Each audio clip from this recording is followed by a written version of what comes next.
नमस्ते दोस्तों।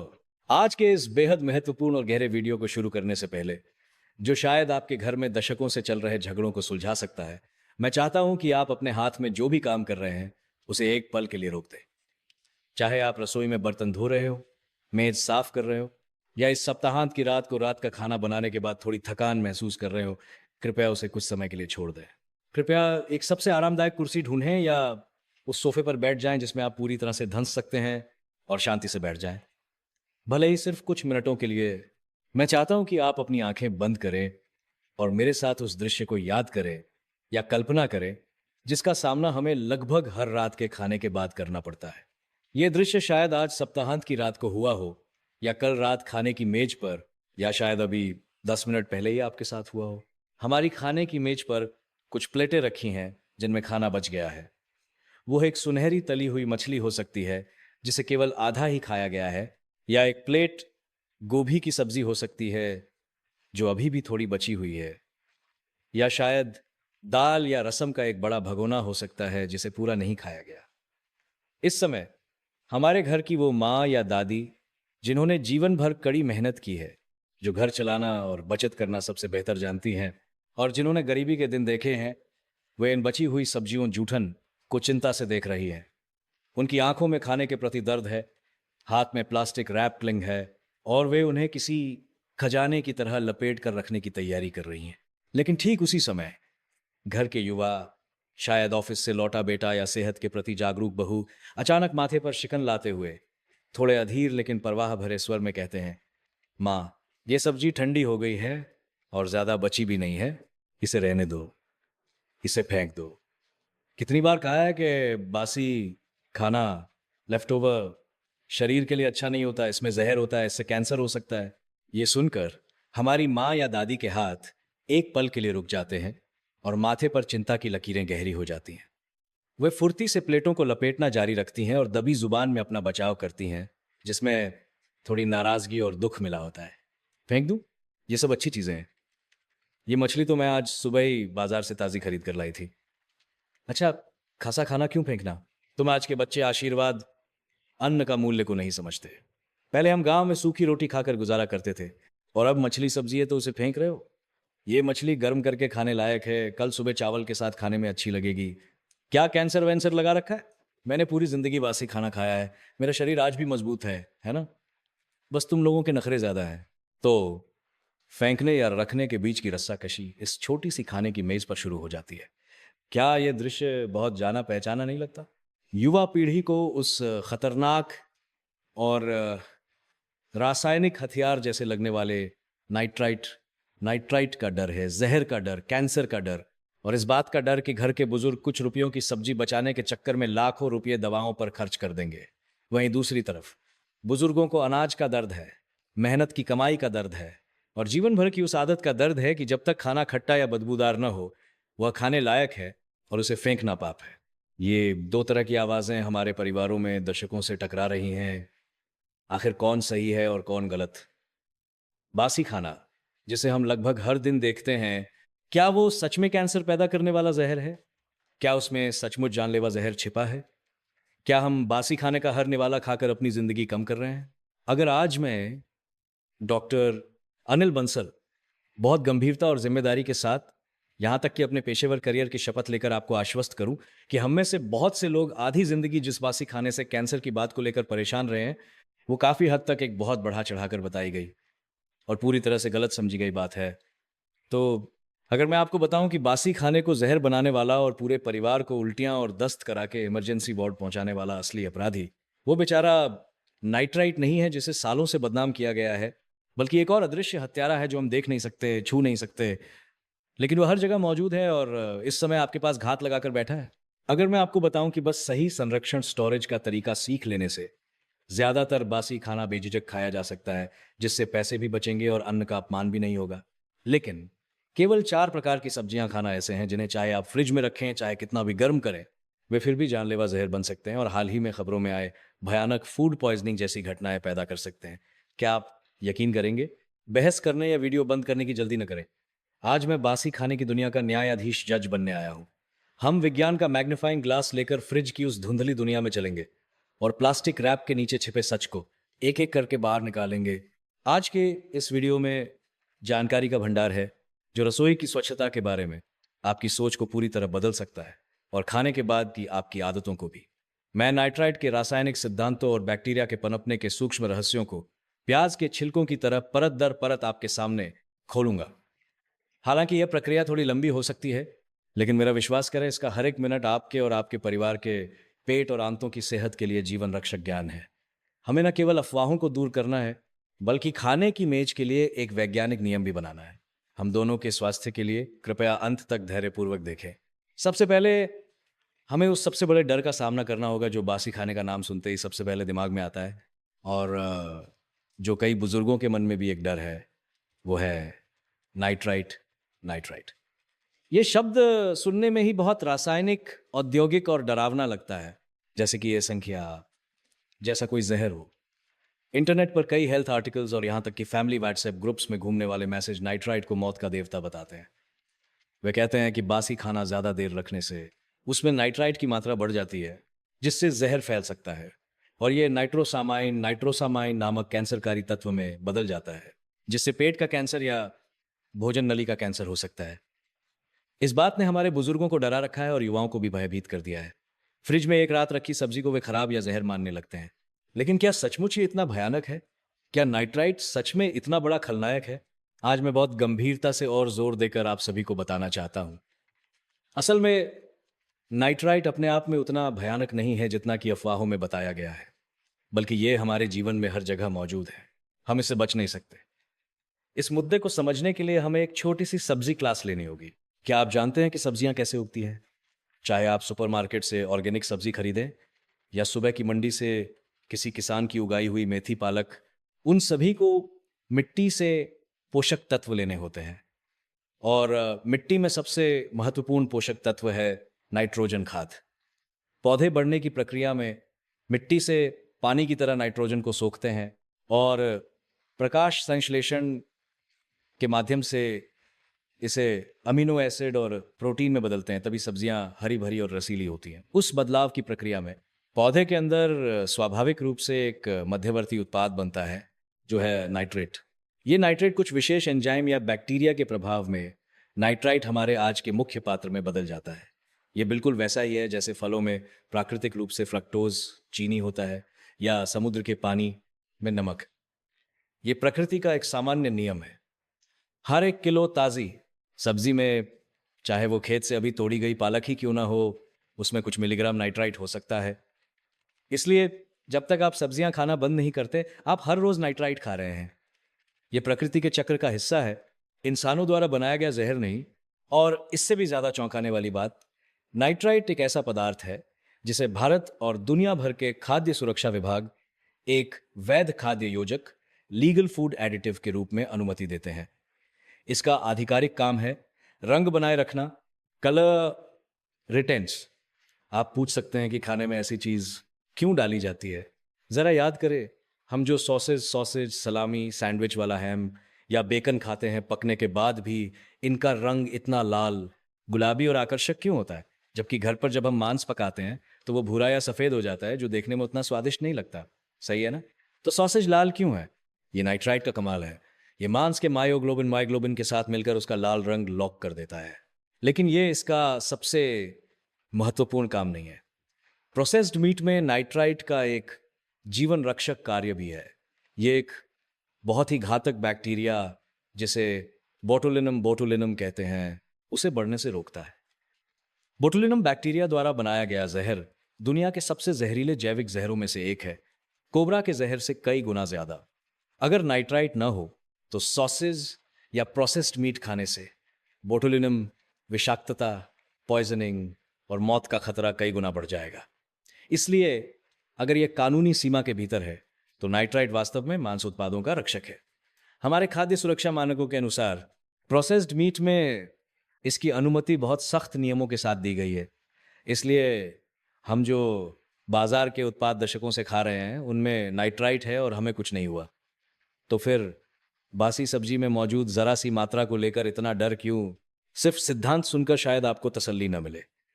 आप कहेंगे ताज़ी सब्जी में है, मुझे पता है, प्रोसेस्ड मीट में है, मुझे पता है, लेकिन मुझे डर है कि रात भर रखने के बाद ये बहुत ज़्यादा बढ़ जाएगा और सुपर जहर बन जाएगा। ये जानने के लिए कि क्या बासी खाने में नाइट्राइट सच में सीमा पार कर जाता है, एक प्रतिष्ठित खाद्य विज्ञान प्रयोगशाला ने एक बहुत ही सख्त प्रयोग किया। उन्होंने 7 प्रकार के आम घरेलू व्यंजन चुने, जिनमें शाकाहारी और मांसाहारी दोनों शामिल थे, जैसे तली हुई सब्जी, मांस आदि। उन्हें पकाने के बाद घरेलू माहौल की नकल करते हुए फ्रिज में रखा गया और हर दिन उनके नाइट्राइट स्तर की जांच की गई। ये बासी खाने का हेल्थ चेकअप करने जैसा था। परिणाम, हालांकि ये सच है कि फ्रिज में समय बढ़ने के साथ नाइट्राइट की मात्रा धीरे धीरे बढ़ी, क्योंकि फ्रिज में भी कुछ जिद्दी बैक्टीरिया काम करते हैं जो नाइट्रेट को नाइट्राइट में बदलते हैं। लेकिन कृपया ध्यान से सुने, चौथे दिन तक भी, यानी 96 घंटे रखने के बाद भी, इसकी मात्रा सुरक्षा रेखा सेफ लिमिट के बिल्कुल अंदर थी। वो स्तर किसी भी तरह से इंसान को जहर देने के मानक तक नहीं पहुंचा था। वो मात्रा कई प्रोसेस्ड फूड्स की मात्रा से भी कम थी। तो आखिर कितना नाइट्राइट खाने से जहर फैलेगा? आइए थोड़ा हिसाब लगाते हैं। वैज्ञानिक हमें बताते हैं कि नाइट्राइट से तीव्र विषाक्तता, अक्यूट पॉइजनिंग होने के लिए बहुत बड़ी मात्रा की जरूरत होती है।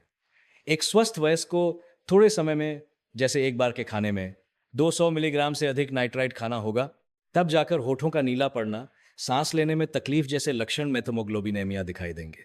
ये 200 मिलीग्राम क्या है? अगर हम बासी सब्जी में मिले उस मामूली मात्रा के हिसाब से देखें तो इसका मतलब है कि आपको एक बार में 70 हॉट डॉग सॉसेस खाने होंगे, या किसी खाने की प्रतियोगिता की तरह एक बार में एक 100 किलो बासी सब्जी, वो भी 2 दिन पुरानी, खानी होगी। जरा सोचिए, एक 100 किलो क्या होता है? ये 2 बड़े वयस्कों के वजन के बराबर है। कौन एक बार में एक 100 किलो सब्जी खा सकता है? भले ही आप पूरे परिवार का पेट उधार ले लें, तब भी नहीं खा पाएंगे। इसलिए केवल बासी सब्जी खाकर नाइट्राइट पॉइजनिंग होना वास्तविक जीवन में उल्कापिंड मेचोराइट से टकराने जैसा है। सिद्धांत रूप में संभव है, लेकिन वास्तव में लगभग असंभव। जहां तक कैंसर के खतरे की बात है, उसे भी बहुत बड़ा चढ़ाकर बताया गया है। यह कहा जाता है कि नाइट्राइट नाइट्रोसामाइन बनकर कैंसर करता है, लेकिन इसके लिए विशेष परिस्थितियों की आवश्यकता होती है।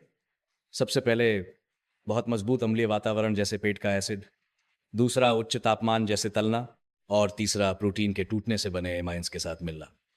हमारे द्वारा फ्रिज में रखे गए बासी खाने में तापमान आमतौर पर कम होता है, इसलिए यह खतरा बहुत कम होता है। हमारे शरीर में एक मजबूत मेटाबॉलिज्म सिस्टम है।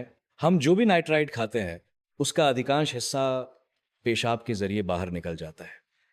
इसकी तुलना में आपकी एक सिगरेट, शराब का एक गिलास, जला हुआ मांस का टुकड़ा या पान मसाला गुटखा चबाने से कैंसर का खतरा एक प्लेट बासी सब्जी से हजारों गुना ज्यादा हो सकता है। तो दोस्तों, नाइट्राइट के डर को हम अभी छोड़ सकते हैं। ये कोई अमृत नहीं है, लेकिन ये उतना भयानक भी नहीं है।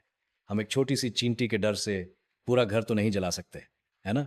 अगर नाइट्राइट मुख्य खतरा नहीं है, तो हम अक्सर क्यों सुनते हैं कि बासी खाना खाने से लोगों को दस्त, बुखार हुआ या वे फूड पॉइजनिंग से अस्पताल में भर्ती हुए? क्या ये खबरें झूठी हैं? नहीं, खबरें सच है, लेकिन मुजरिम गलत पकड़ा गया है। दोस्तों, यही आज के वीडियो का मुख्य बिंदु है। दरअसल घरेलू खाने की मेज पर बासी खाने का असली खतरा वह रासायनिक पदार्थ नाइट्राइट नहीं है, बल्कि वे बैक्टीरिया कीटाणु की फौज है जो हमें नग्न आंखों से दिखाई नहीं देती, लेकिन इस समय आपके बचे हुए खाने की प्लेट में पार्टी कर रही हो सकती है। हम में से बहुत से लोगों की यह गलतफहमी है कि अगर सब्जी पर फफूंद नहीं लगी, उसमें से बदबू नहीं आ रही, या स्वाद खट्टा नहीं हुआ, तो वो साफ है और खाने लायक है। लेकिन आप नहीं जानते कि सूक्ष्म दुनिया में एक भयानक प्रजनन युद्ध चुपचाप चल रहा है। बैक्टीरिया बहुत चालाक होते हैं।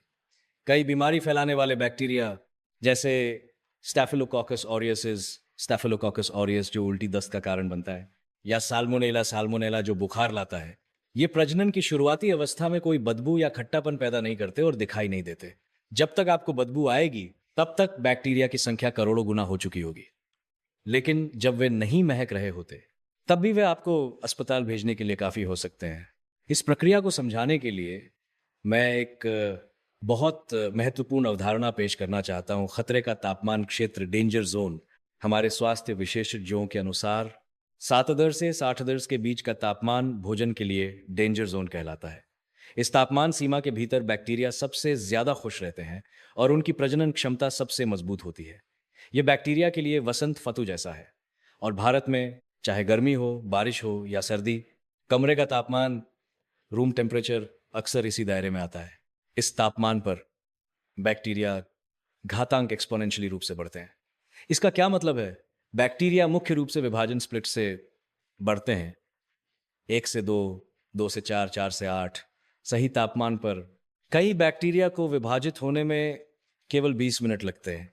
मेरे साथ एक गणित का सवाल हल करें। मान लीजिए आज रात आपने चिकन करी या पनीर की सब्जी बनाई और उस पर गलती से एक बैक्टीरिया चिपक गया। वास्तव में यह संख्या हजारों में होगी। आप इसे खाने की मेज पर छोड़ देते हैं, फ्रिज में नहीं रखते। 20 मिनट बाद 2, 40 मिनट बाद 4, 1 घंटे बाद 8। ये सुनने में ज्यादा नहीं लगता है ना?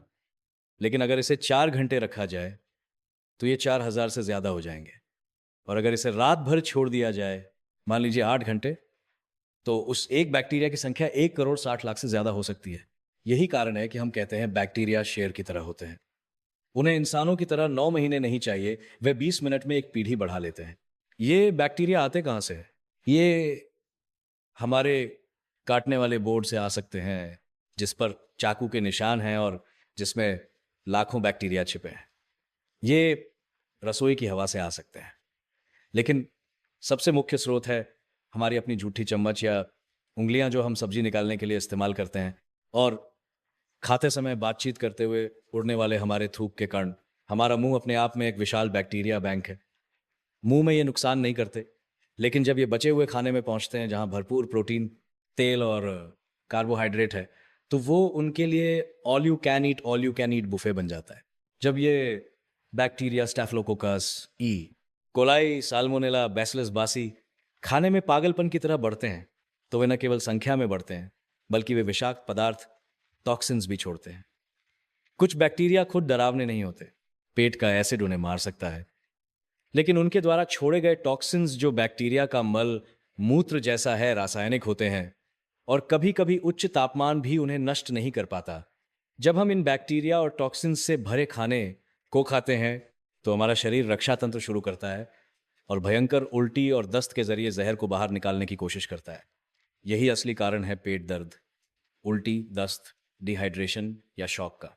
बचपन में नानी दादी अक्सर दोपहर की बची हुई दाल, चावल या सब्जी मेज पर जालीदार ढक्कनवेर मेश कवर से ढक कर रख देती थी, ताकि मक्खियां न बैठें और हम उसे रात में या अगली सुबह खा लेते थे। उस समय शायद हमें कुछ नहीं हुआ, क्योंकि शायद हमारी किस्मत अच्छी थी या हमारी इम्यूनिटी, रोग प्रतिरोधक क्षमता मजबूत थी। लेकिन अब वातावरण बदल गया है और उम्र के साथ हमारी इम्यूनिटी भी कमजोर हो गई है। अगर हम आज के बासी खाने के साथ दशकों पुराना तरीका अपनाएंगे, तो हम अपने शरीर को बैक्टीरिया की प्रयोगशाला पेट्री डिश बना रहे हैं। यहाँ मैं आपके साथ एक सच्ची घटना साझा करना चाहता हूँ, जो पिछले साल एक बड़े शहर में हुई। श्रीमती शर्मा नामक एक महिला राजमा, चावल या कड़ी बनाने में माहिर थी। उस दिन उन्होंने एक बड़ा भगोना भरकर राजमा बनाया। रात में परिवार ने मजे से खाया, लेकिन आधा भगोना बच गया, क्योंकि बर्तन बड़ा था और फ्रिज में जगह नहीं थी। श्रीमती शर्मा ने सोचा, वैसे भी राजमा और कड़ी जैसी चीजें जितनी पुरानी होती हैं उतनी ही स्वादिष्ट लगती हैं, और मौसम भी ज्यादा गर्म नहीं है। मैं ढक्कन लगाकर इसे चूल्हे पर ही छोड़ देती हूँ, कल सुबह पोते को नाश्ते में गर्म करके दे दूंगी। सुनने में बहुत समझदारी लगता है ना? बहुत से लोग ऐसा करते हैं। अगली सुबह श्रीमती शर्मा ने राजमा को खूब उबाला। पोते ने खाया और स्कूल गया। उन्होंने और उनके पति ने भी खाया। दोपहर तक पूरे परिवार की हालत खराब हो गई। पोते ने स्कूल में भयंकर उल्टियां की। श्रीमती शर्मा और उनके पति घर पर उल्टियां और दस्त से निढाल हो गए। अंत में एम्बुलेंस से पूरे परिवार को इमरजेंसी ले जाना पड़ा। डॉक्टरों ने जांच की तो पता चला कि ये क्लोस्ट्रीडियम परफ्रिंजेंस नामक बैक्टीरिया से विषाक्तता थी। ये बैक्टीरिया बड़े बर्तनों में, गाढ़े भोजन में, जिसे कमरे के तापमान पर धीरे धीरे ठंडा किया जाता है, सबसे ज्यादा पनपता है। चूंकि राजमा गाढ़ा था, बीच की गर्मी बाहर नहीं निकल पाई और अंदर एक ऑक्सीजन रहित वातावरण बन गया, जो इस बैक्टीरिया के लिए स्वर्ग है। भले ही श्रीमती शर्मा ने उसे दोबारा गर्म किया, लेकिन या तो गर्मी पर्याप्त नहीं थी, या इस बैक्टीरिया के बीजाणु स्पोर्स इतने जिद्दी थे कि वे नहीं मरे। श्रीमती शर्मा अस्पताल के बिस्तर पर पछतावे से रो रही थी। मैंने सोचा था कि एक वक्त के नाश्ते के पैसे बच जाएंगे। किसे पता था कि पूरे परिवार की जान जोखिम में पड़ जाएगी। ये मामला हमें क्या बताता है? ये बताता है कि हमें इस पर ध्यान नहीं देना चाहिए कि बासी खाना खा सकते हैं या नहीं, क्योंकि अगर सही से रखा जाए तो खा सकते हैं। हमें असली ध्यान इस पर देना है कि बचा हुआ खाना सुरक्षित है या नहीं। क्योंकि हम जान गए हैं कि दुश्मन नाइट्राइट नहीं बल्कि बैक्टीरिया है, और बैक्टीरिया ठंड से डरते हैं और कमरे के तापमान गर्मी को पसंद करते हैं, तो हमें उन्हें हराने का तरीका सोचना होगा। बासी खाने को सुरक्षित रूप से खाने के लिए, अन्न बर्बाद न करने के लिए और अपने और परिवार के पेट को बचाने के लिए हमें बचे हुए भोजन की युद्ध नीति, लेफ्ट ओवर वॉर स्ट्रैटेजी अपनानी होगी। इस नीति में केवल 3 चालें हैं, लेकिन हर चाल बैक्टीरिया की कमजोरी पर वार करती है। अगर आपने ये 3 चीजें कर ली तो 99% बासी खाना सुरक्षित है। पहली चाल, समय के साथ दौड़ फ्रिज में कब रखें। ये चाल बहुत सारी माताओं और दादी नानी की पारंपरिक सोच को चुनौती देती है। याद करें, क्या आपको बचपन से ये नहीं सिखाया गया कि गर्म सब्जी को कभी सीधे फ्रिज में मत रखना, फ्रिज खराब हो जाएगा, इसे बाहर ही ठंडा होने दो, जब पूरा ठंडा हो जाए तभी अंदर रखना। बुजुर्गों का तर्क होता है कि गर्म चीज रखने से कंप्रेसर पागलों की तरह चलेगा, बिजली ज्यादा लगेगी और भाप से बर्फ जम जाएगी। दोस्तों, 30 साल पहले के पुराने फ्रिज के जमाने में यह शायद सही था, लेकिन आज स्वस्थ जीवन 60 प्लस चैनल पर इस अवधारणा को बदलना होगा। क्यों? क्योंकि हमने पहले डेंजर जोन 7-10-60 के बारे में बात की थी। जब एक गर्म सब्जी जैसे 80 सी मेज पर ठंडी हो रही होती है और उसे पूरी तरह ठंडा होने जैसे 20 में कितना समय लगता है? गर्मियों में 1 घंटा, सर्दियों में 2 घंटे और अगर बड़ा भगोना हो तो 4-5 घंटे। ये लंबा समय बैक्टीरिया के लिए नरक से स्वर्ग में जाने जैसा है। जब सब्जी का तापमान 60 से नीचे आता है तब बैक्टीरिया हर 20 मिनट में दोगुने हो रहे होते हैं। जब तक आपको लगता है कि सब्जी ठंडी हो गई है और फ्रिज में रखने लायक है, तब तक उस बर्तन में सब्जी नहीं, बैक्टीरिया का घर बन चुका होता है। इसलिए अब खाद्य सुरक्षा विशेषज्ञ एक ही सलाह देते हैं, अगर आप खाना नहीं खाने वाले हैं तो उसे अपने आप ठंडा होने का इंतजार ना करें। सही तरीका यह है, खाना बनते ही या खाने से पहले ही कल के टिफिन या नाश्ते के लिए हिस्सा अलग निकाल लें। झूठी चम्मच लगने से पहले उसे तुरंत टिफिन या एयर टाइट कंटेनर में बंद करें और बिना झिझक सीधे फ्रिज में रख दें। आजकल की फ्रिज टेक्नोलॉजी बहुत अच्छी है, कंप्रेसर मजबूत है, थोड़ा गर्म खाना रखने से फ्रिज खराब नहीं होगा। ज्यादा से ज्यादा 1-2 रुपए की बिजली ज्यादा लगेगी, लेकिन ये 1-2 रुपए का खर्च आपके बीमार होने के खर्चे और बैक्टीरिया के जोखिम के सामने बहुत सस्ता है। बेशक अगर आपको फ्रिज की बहुत चिंता है या सूप का बर्तन बहुत ज्यादा उबल रहा है, तो आप उसे बहते पानी में या बर्फ के पानी में रखकर आइस बात 5-10 मिनट में जल्दी ठंडा कर सकते हैं, जब तक वो छूने लायक 50-60 डिग्री तक ना हो जाए, और फिर तुरंत फ्रिज में डाल दें। मुख्य नियम एक ही है, से भोजन को कमरे के तापमान पर रखने का समय कम से कम करें। 2 घंटे से ज्यादा बिल्कुल नहीं, और भारतीय गर्मियों में 1 घंटे से ज्यादा नहीं। दूसरी चाल, बैक्टीरिया को इधर उधर जाने से रोकना, सख्त विभाजन प्रबंधन। ये सुनने में आसान है लेकिन करना मुश्किल, खासकर उन बुजुर्गों के लिए जो फ्रिज को ठूंस ठूंस कर भरते हैं। ये एक स्टोरेज क्रांति है। कई दोस्तों का फ्रिज खोलो तो एक ही शब्द निकलता है, अराजकता। कल का बचा हुआ पनीर कहीं भी फंसा दिया, उसके बगल में बाजार से आया कच्चा चिकन जिससे खून पानी टपक रहा है, नीचे आधा खाया हुआ तरबूज और दरवाजे पर बिना धुली धनिया। दोस्तों, ये तरीका बैक्टीरिया के लिए पुल बनाने जैसा है। इसे क्रॉस कंटेमिनेशन कहते हैं। भले ही आपने बासी सब्जी पका ली हो और उसके बैक्टीरिया मर गए हों, लेकिन बगल में रखे कच्चे मांस या सी फूड में करोड़ों जीवित बैक्टीरिया होते हैं। अगर कच्चे मांस के खून या पानी की एक बूंद भी आपके पके हुए खाने या कटे हुए फल पर गिर गई तो खेल खत्म। वो खाना सीधे बैक्टीरिया का घर बन जाएगा। इसलिए डॉक्टर अनिल बंसल सलाह देते हैं कि फ्रिज में सख्त जाति व्यवस्था होनी चाहिए। ऊपरी हिस्सा, अपर शेल्फ, रॉयल एरिया, यहाँ पका हुआ खाना, बचा हुआ भोजन और सीधे खाने वाली चीजें, दही, दूध, मिठाई रखें, क्योंकि ठंडी हवा ऊपर से आती है और यहाँ ऊपर से कुछ टपकने का डर नहीं होता।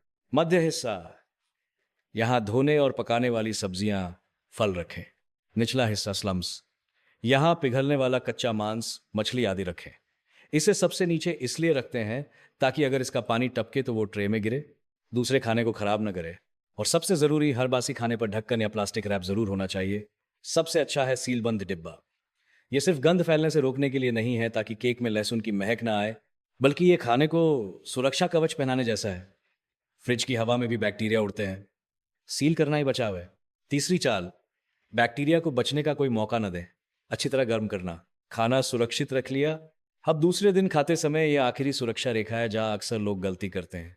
सुस्ती में या ज्यादा गर्म न खाने की आदत के कारण लोग फ्रिज से खाना निकालकर माइक्रोवेव में 1 मिनट घुमा लेते हैं। या कढ़ाई में थोड़ा सा हिला लेते हैं। प्लेट गर्म हो गई तो लगता है खाना गर्म हो गया। दोस्तों, इसे गर्म करना नहीं, बैक्टीरिया को गुनगुने पानी से नहलाना कहते हैं। हमने कहा था बैक्टीरिया गर्मी से डरते हैं, लेकिन ये गर्मी 40-50 डिग्री वाली नहीं होनी चाहिए। बीमारी फैलाने वाले बैक्टीरिया को मारने के लिए भोजन का केंद्र तापमान सेंटर टेम्परेचर 70 सी से ऊपर होना चाहिए और कुछ देर तक रहना चाहिए। अगर आप सिर्फ गुनगुना करते हैं तो ये बैक्टीरिया के लिए सोना बात जैसा है। वे मरेंगे नहीं, बल्कि गर्मी पाकर और सक्रिय हो जाएंगे। इसलिए बासी खाने के साथ हमारा रवैया सख्त होना चाहिए। एक बार में पूरी तरह गर्म थॉरो रीहीटिंग। अगर माइक्रोवेव इस्तेमाल करें तो हाई पावर पर करें और बीच में निकालकर चम्मच से हिलाएं, फिर दोबारा गर्म करें ताकि सब जगह गर्मी पहुंचे। तब तक गर्म करें जब तक भाप न निकले। अगर गैस पर कर रहे हैं तो थोड़ा पानी डालकर उबाल आने दें और कम से कम 3 मिनट तक उबालें। अगर कुकर या स्टीमर का इस्तेमाल करें तो ये सबसे सुरक्षित है। भाप हर कोने के बैक्टीरिया को मार देती है। खासकर बड़े मांस के टुकड़ों जैसे चिकन लेग या कोफ्ता के लिए आलस न करें। उन्हें काट कर छोटा कर लें, फिर गर्म करें, वरना बाहर से जल जाएगा और अंदर हड्डी के पास बैक्टीरिया की शरण स्थली बनी रहेगी। अगर आप ये 3 उपाय अपनाते हैं, जल्दी ठंडा करके रखें, अलग अलग रखें और पूरा गर्म करके खाएं, तो आपकी मेज का 90% बासी खाना सुरक्षित रूप से अगला स्वादिष्ट भोजन बन सकता है। पैसे भी बचेंगे और सेहत भी। लेकिन हर नियम के अपवाद होते हैं। जैसे युद्ध के मैदान में बारूदी सुरंगें, लैंडमाइंस होती हैं।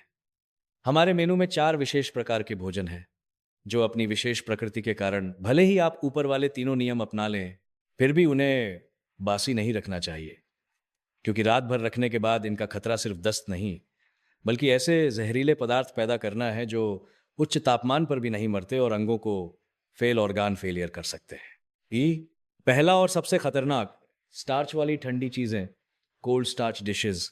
विशेष रूप से ठंडे नूडल्स, चावल के नूडल्स या भीगे हुए वुड ईयर मशरूम्स अगर आप चाइनीज खाना बनाते हैं। मैं इसे पहले स्थान पर इसलिए रख रहा हूं क्योंकि ताइवान में कोपिटियम नामक एक भयानक फूड पॉइजनिंग की घटना हुई थी, जिसने सबको डरा दिया और कई लोगों की जान ले ली। इसका कारण साधारण दस्त वाला बैक्टीरिया नहीं, बल्कि बोंक्रेकिक एसिड नामक जहर था। नोट: भारतीय संदर्भ में यह खतरा गीले आटे, बहुत दिनों तक भीगे चावल या खमीर वाले उत्पादों में हो सकता है। साधारण बैक्टीरिया जैसे कोलाई उबालने पर मर जाते हैं, लेकिन बोंक्रेकिक एसिड अलग है। यह एक विशिष्ट बैक्टीरिया बरखोल्डरिया ग्लैडियोली द्वारा नम, गर्म, थोड़े अम्लीय और वसायुक्त स्टार्च वाले भोजन जैसे गीले नूडल्स, फर्मेंटेड आटा में पैदा होता है। इसका सबसे डरावना पहलू है गर्मी प्रतिरोध, हीट रेजिस्टेंस। भले ही आप बासी नूडल्स को 100 पर 20 मिनट उबालें या प्रेशर कुकर में डाल दें, बैक्टीरिया तो मर जाएगा, लेकिन उसका जहर बोंक्रेकिक एसिड नष्ट नहीं होगा। इसकी संरचना नहीं टूटती। ये असली मौत का देवता है। खाने पर यह सीधे मानव कोशिकाओं के पावर हाउस माइटोकॉन्ड्रिया पर हमला करता है। कोशिकाएं सांस नहीं ले पाती, ऊर्जा नहीं बना पाती, मतलब उल्टी के बाद सीधे लिवर और किडनी फेल हो जाते हैं। मृत्यु दर बहुत अधिक है और कोई एंटीडोट दवा नहीं है, क्योंकि सलाद या ठंडे नूडल्स को पकाया नहीं जाता। और अगर उनमें सिरका, तेल, लहसुन है और वे दूषित हो गए तो कमरे के तापमान पर वे जहर की फैक्ट्री बन जाते हैं। इसलिए डॉक्टर अनिल बंसल का आदेश है, चावल के नूडल्स, पास्ता या भीगे हुए मशरूम जैसी चीजें हमेशा ताजी बनाकर खाएं। अगर बच जाए तो चाहे कितना भी दुख हो, उसे डस्टबिन में डाल दें, फ्रिज में ना रखें। यह मत सोचिए कि उबाल लूंगा तो ठीक हो जाएगा। बोंक्रेकिक एसिड के सामने गर्मी बेकार है। यह जान का जुआ है जिसे आप हारना नहीं चाहेंगे। और दूसरी चीज, सी फूड, मछली, झींगा, केकड़ा। सी फूड का मतलब ही है ताजगी। यह इसलिए स्वादिष्ट है क्योंकि इसमें प्रोटीन और पानी बहुत होता है, लेकिन यही इसे नाजुक बनाता है। बासी सी फूड में 2 बड़ी समस्याएं हैं: प्रोटीन का टूटना, प्रोटीन डेग्रेडेशन। बैक्टीरिया और एंजाइम के प्रभाव में प्रोटीन तेजी से टूटता है और प्रोटीन डिग्रेडेशन प्रोडक्ट्स बनाता है। इससे एक तो स्वाद खराब होता है, मछली की बनावट रबर जैसी और बदबूदार हो जाती है, और दूसरा, ये तत्व हमारे लिवर और किडनी पर बोझ डालते हैं। जिन बुजुर्गों की किडनी कमजोर है उनके लिए ये मुसीबत है। हिस्टामाइन विषाक्तता, हिस्टामाइन टॉक्सिसिटी, विशेष रूप से ट्यूना, मैकेरल, बांगड़ा जैसी मछलियों में। अगर ये ताज़ी ना हो या बासी हो तो बैक्टीरिया एक अमीनो एसिड को हिस्टामाइन में बदल देते हैं। ये वही तत्व है जो एलर्जी करता है। कुछ लोग बासी मछली खाकर लाल पड़ जाते हैं, सिर दर्द और खुजली होती है, वे इसे सी फूड एलर्जी समझते हैं, पर यह हिस्टामाइन पॉइजनिंग है। हिस्टामाइन भी गर्मी से खत्म नहीं होता, उबालने पर भी ये बना रहता है। इसलिए सी फूड को ताज़ा और गर्म ही खाएं। अगर ज़्यादा खरीद लिया है तो कच्चा ही फ्रीज़र में रख दें। पकाने के बाद बच जाए तो उसे न रखें। बासी सी फूड न स्वादिष्ट होता है न सेहतमंद। सैन, तीसरी चीज़, अधपके अंडे, half boiled eggs, soft boiled eggs, जैसे हाफ फ्राई या जिसका पीला भाग योक बह रहा हो। अंडे के छिलके पर अक्सर साल्मोनेला बैक्टीरिया होता है। अगर आप अंडे को पूरा उबालते हैं हार्ड बॉइल्ड, तो बैक्टीरिया मर जाता है और उसे रखना सुरक्षित है। लेकिन अधपके अंडे का मतलब है तापमान इतना नहीं था कि बैक्टीरिया मरे। वो बहता हुआ पीला भाग बैक्टीरिया के लिए लग्जरी स्विमिंग पूल है। रात भर रखने पर साल्मोनेला उसमें अपनी आबादी बढ़ा लेगा। अगर आप इसे ठंडा खाते हैं तो आप बैक्टीरिया का सूप पी रहे हैं। अगर आप गर्म करते हैं तो वो पूरा पक जाएगा, फिर अधपका बनाने का क्या फायदा हुआ। स्वस्थ वयस्कों को शायद सिर्फ दस्त हो, लेकिन बुजुर्गों, गर्भवती महिलाओं और बच्चों के लिए साल्मोनेला जानलेवा सेप्सिस हो सकता है। सलाह, बासी रखना है तो अंडा पूरा पका हुआ हार्ड बॉइल्ड करी वाला होना चाहिए। हाफ बॉइल्ड अंडा अभी बनाएं और अभी खाएं। चौथी और आखिरी चीज, हरी पत्तेदार सब्जियां, लीफी ग्रीन्स, जैसे पालक, मेथी, साग, चौलाई। मैं स्पष्ट कर दूं, इसे ब्लैकलिस्ट में इसलिए नहीं रखा कि यह जहरीला है, बल्कि इसलिए कि यह बेकार हो जाता है। हाँ, हरी सब्जियों में नाइट्रेट सबसे ज्यादा होता है और बासी होने पर नाइट्राइट थोड़ा बढ़ता है, जो खतरनाक नहीं है, लेकिन एक माइनस पॉइंट है। असली नुकसान है पोषण और स्वाद का। आपने देखा होगा, रात की बची पालक गर्म करने पर पीली या काली हो जाती है। उसका स्वाद अजीब और चिपचिपा हो जाता है। सबसे बुरा यह है कि इसमें मौजूद विटामिन सी, फोलेट और एंटीऑक्सीडेंट्स जो बहुत नाजुक होते हैं, बार बार गर्म करने और ऑक्सीडेशन से लगभग खत्म हो जाते हैं। आप सेहत के लिए साग खा रहे थे, लेकिन बासी साग खाकर आपको सिर्फ फाइबर, रेशे और थोड़ा ज्यादा नाइट्राइट मिल रहा है, विटामिन नहीं। ये वैसा ही है जैसे आपने ब्रांडेड कपड़ा खरीदा और घर लाने पर वो फटा हुआ चीथड़ा निकला, क्या फायदा। इसीलिए हरी सब्जियां उतनी ही बनाएं जितनी खा सकें। अगर टिफिन के लिए बचाना ही है तो जड़ वाली सब्जियां गाजर, मूली, गोभी, बीन्स चुने। वे दोबारा गर्म करने पर बेहतर रहती हैं। प्यारे दोस्तों, यहां तक आते आते बासी खाने पर हमारा यह महाग्रंथ समाप्त होता है। हमने उस झगड़े से शुरुआत की, नाइट्राइट की सच्चाई जानी, असली दुश्मन बैक्टीरिया को पहचाना और उसे हराने की 3 रणनीतियां सीखी। साथ ही उन 4 लैंडमाइंस, नूडल्स, सी फूड, कच्चे अंडे, हरी सब्जियां की पहचान की। मैंने इतना समय और शब्द इसलिए खर्च किए क्योंकि मैं जानता हूं कि हमारे भारतीय बुजुर्गों ने कठिन समय देखा है। आपकी रगों में अन्न का सम्मान और बचत का गुण बसा है, जो कीमती है। खाना फेंकते हुए आपको दर्द होता है, हम समझते हैं। ये कोई गलती नहीं, बल्कि एक गुण है। लेकिन दोस्तों, मैं आपको एक नई सोच देना चाहता हूं। असली बचत और संस्कार केवल चावल का दाना बचाने में नहीं है, बल्कि उस शरीर को बचाने में है जो दशकों से आपका साथ दे रहा है। अपने परिवार के साथ स्वस्थ जीवन बिताने को संजोना असली बचत है। जरा सोचिए, 50 रुपए की सब्जी बचाने के चक्कर में अगर पेट खराब हो गया और अस्पताल का बिल 5,000 या 50 शून्य आ गया, तो शरीर का कष्ट, बच्चों की छुट्टी और परिवार की चिंता अलग। जीवन भर हिसाब लगाने वाले हमारे बुजुर्ग ये गणित जरूर समझ जाएंगे, है ना। क्या ये छोटी बचत के लिए बड़ा नुकसान नहीं है? इसलिए डॉक्टर अनिल बंसल की सलाह माने। खाना बनाते समय अपनी क्षमता अनुसार बनाएं। जितना खाएं उतना पकाएं। यही सबसे बड़ी बचत और सबसे बड़ी हेल्थ टिप है। अगर बच जाए तो हमारे बताए तरीकों से सुरक्षित रखें। लेकिन उन 4 खतरनाक चीजों के लिए फेंकने में ही भलाई है। वह फेंकना बर्बादी नहीं, बल्कि जीवन का सम्मान और परिवार की सुरक्षा है। उम्मीद है कि बासी खाने पर यह जीवन रक्षक गाइड आपकी मदद करेगी। अब से आप खाने की मेज पर डरेंगे नहीं, बल्कि सुरक्षित और स्वस्थ रहेंगे। अगर आपको आज का वीडियो और स्वस्थ जीवन 60+ की ये जानकारी अच्छी लगी, आपके मन की शंकाएं दूर हुई, तो कृपया एक बड़ा लाइक दें, हमारे चैनल को सब्सक्राइब करें और सबसे महत्वपूर्ण, इस वीडियो को अपने पड़ोसियों और उन बुजुर्गों के साथ जरूर शेयर करें जो बासी खाना फेंकने से कतराते हैं। आपका एक शेयर किसी को फूड पॉइजनिंग से बचा सकता है, किसी परिवार की खुशियां बचा सकता है। अगले वीडियो में मिलते हैं। नमस्ते।